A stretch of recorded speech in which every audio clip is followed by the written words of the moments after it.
Hey everyone, welcome back to my channel. Today's review is going to be on the Maybelline Superstay Better Skin Foundation and Concealer. Now, I love when new products come out on the market. I get really pumped up, and I do remember this foundation coming out sometime last year. So it's been out here in the UK, I would say about a year.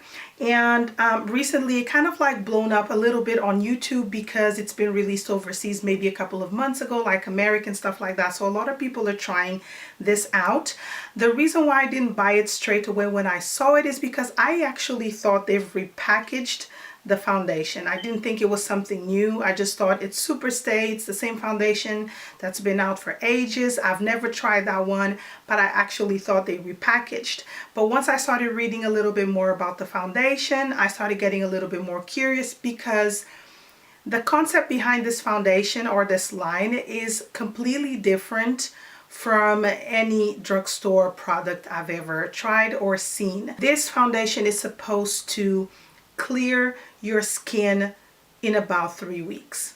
So if you wear this foundation for 3 weeks every day consistently, if you have skin that is prone to breakouts, this foundation should help you. It should also, I believe, help minimize the appearance of pores and fine lines and stuff like that. And you know, if you have aging skin like myself, I'm in my 30s, I'm having, you know, some fine lines, and I do have enlarged pores. I have oily skin. This concept is very attractive. Now, the shade that I have here is Sun Beige, and I believe it's number 048, I believe, because the number is so small, but I'll put it, you know, in the info bar below.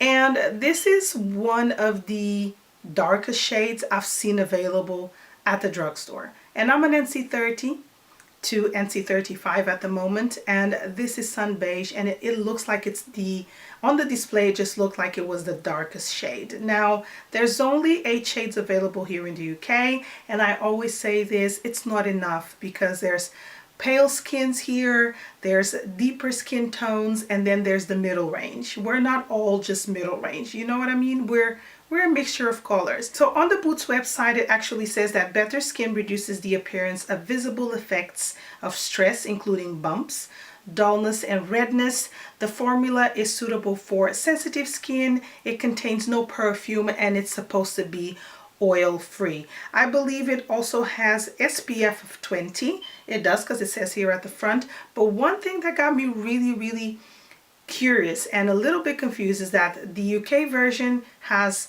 SPF of 20 and the American version has SPF of 15. I don't know what's going on. Maybelline, get it together. You know, we should all have the same product. And yeah, this one has SPF 20. I don't know if they've reformulated the foundation when they released it in the States because the bottle is different, but the product has the exact same name. So there might be some sort of difference, I think only in the packaging, because Maybelline's done that with the Fit Me foundation, where over here it was released with the pump, but overseas it wasn't. Packaging wise, the foundation comes in a glass bottle with a plastic lid and a really good pump. The pump is very controllable. You can control if you want a full pump, half a pump, a tiny bitsy pump, and it works really well. I love when drugstore foundations are released with a pump because it's so much more hygienic, and it's so much better. The consistency of this foundation seems to be a little bit thick when I dispense 1 or 2 pumps onto my hand, as you can see from the demo. But once I start dotting the foundation on my face, it doesn't feel like that anymore. I also find it very easy to blend. You can use a brush if you prefer, but I actually really like to apply this foundation to blend it into my skin with my Real Techniques Miracle Complexion Sponge. I just find that the foundation looks a lot more flawless. It evenly distributes the foundation onto my skin, and I feel like it doesn't cake up the foundation. Now, when I applied with a brush, I felt that it didn't apply in a bad way, but I felt like around the lines or crevices of my nose, the foundation wasn't blended in all that well. So I really prefer to use my Real Techniques sponge, you can use a beauty blender or just a beauty sponge, dampen that, and then apply the foundation, and it goes on really, really well. Now, I used full pumps, 2 full pumps for the purpose of this video, but if I was to use this foundation on a day-to-day as I have, I would only use, or I've only been using 1 full pump, because I feel like I don't need my skin to be completely flawless during the day. It's still, well, we're still at the end of summer, and I don't feel like I want to wear a lot of makeup on my face. One thing I've also noticed is that this foundation sets pretty quickly. You have enough time to blend in the foundation, but less than 2 to 3 minutes after you finish blending the foundation, it doesn't feel tacky. It just sets in a really, really nice way. Now, what I've noticed is that it doesn't settle into fine lines. It doesn't separate. It lasts a good 6 hours before I start getting very, very oily. For this demonstration today, or for this review, I didn't apply a primer, but the primer that I've been using and trying is this one by L'Oreal, which is called the Infallible Mattifying Base Primer. I've been using it with this, and it's been working okay. Let me know, please, if you guys want a review on this, because I've been trying it out for the past few days. But I've been using that. It doesn't slide around. The foundation seems to stay really, really well on the skin, and it has a kind of like demi-matte finish. It's not totally matte, but it's not glowy either, if that makes any sense. It just has a nice skin-like glow to it. Now, moving on to the concealer. It retails for $5.99. So previously I told you $6.99, but it's not. It's $5.99. It's still pretty affordable, and most Maybelline concealers are around that price.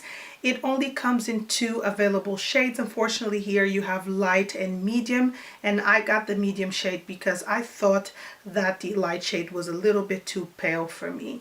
Now, the product description on the Boots website is very minimal. It only says that it's up to 24 hours of wear and it's transfer resistant. I don't know if this concealer has SPF. I think I've heard other people saying that their concealer had SPF of maybe 15 or 30. Don't quote me, but on this little tube it doesn't say. If it does, it's in very, very small letters, and I'm not going to start reading everything. Now, the product comes in a plastic tube, squeezy tube, which I find very nice. It's travel friendly. The product doesn't seem to just come out on its own. You have to squeeze, and it does dispense a controllable amount of product, excuse me. It comes with 11 mLs of concealer in here. I'm not too sure if this is a lot, but it looks like it's a fair amount that will last you a really long time. As you can see from the demo, the concealer actually goes a long way. A little goes a long way, so you don't really need a lot. It's very easy to blend. It reminds me of the MAC Pro Longwear when it sets into the skin. It is a little bit on the drying side, so if you have dry skin, I'm not too sure if you'll like it, but if you moisturize, if you apply, you know, those nice under eye creams, it should work okay. It does last pretty well throughout the day. It's not a concealer that fades fairly quickly like the Fit Me concealer, which would only last 1 hour to 2 hours on my skin. This one lasts a lot more. 24 hours? I'm sorry guys, but I don't know, because I don't have makeup on my face for that amount of time. Maybe 14 hours, but not 24. I need to have some sleep. But the concealer works really well. Now, as I was saying, it reminds me of the MAC Pro Longwear, so it's not a concealer that I prefer to use during the day because it gives a little bit more coverage than I would need. I prefer concealers that are a little bit more moisturizing, that add a little bit of radiance underneath the eyes so they don't look as tired. I suffer from under eye circles, especially because my daughter keeps waking up at night calling me, so I don't have a full night's sleep every day. So the concealer is nice, don't get me wrong, but it's a concealer that I think I would wear mostly if I was to go out at night than during the day. So my overall thoughts about these 2 products is that they're really great new additions to the drugstore. If you're starting out with makeup and you want to try something that gives you a little bit more coverage, that is a little bit reliable throughout the day, it's not going to start breaking down all that quick, I think you will really like this foundation because yes, it does have nice coverage, but it still looks natural as can be. I'm not saying it's invisible on the eye. You can still see that you're wearing makeup, but it's not, in my opinion, caked up makeup, if you know what I mean. When it comes to the concealer, try not to apply too much. If you like the highlighted look, you'll have to go for the lighter shade or another concealer from Maybelline. But these two products definitely get a thumbs up from me, and I would definitely recommend. So that is it for my review for today. I hope you guys enjoyed this video, and I'll speak to you guys very, very soon. Bye.